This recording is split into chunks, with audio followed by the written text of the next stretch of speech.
Assalomu alaykum, hurmatli qarindoshlar.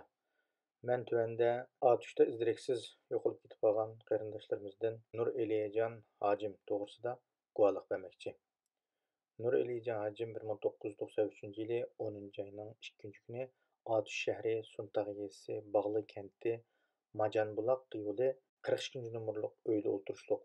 Nur Eliyajon Hajim 2013 yili Turkiyaga o'qishga chiqqan. 2016 yil 7 oyda vatanga ta'til qilish uchun Atushga qaytgan vaqtida chet elga chiqqan deb qo'lga ilingan hamda pasporti tortilingan. Atush turmalari turgandan keyin qo'yib berilgan bo'lsa-mu, ammo sirtqa chiqish cheklangan. 2017 yil 3 oyda Sharq Turkistonda jazo lageri keng turli yo'l qo'yilgandan keyin 3 oyda qaytadan qo'lga ilinib jazo lageriga so'langan.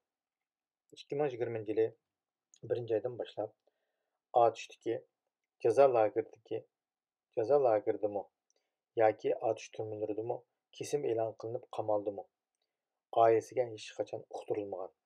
Biz xalqaro jamiyatdan Nur Elijon Hoji va shunga o'xshagan nurg'unlagan Uyg'ur yoshlarining Xitoy tajovuzlari tarafidan izdireksiz yo'qotish siyosatiga qarshi turishga, Xitoy tajovuzlarining Sharq Turkistonda ilib berayotgan irqiy qirg'inchilikqa qarshi harakat ilib berishga chaqiriq qilamiz.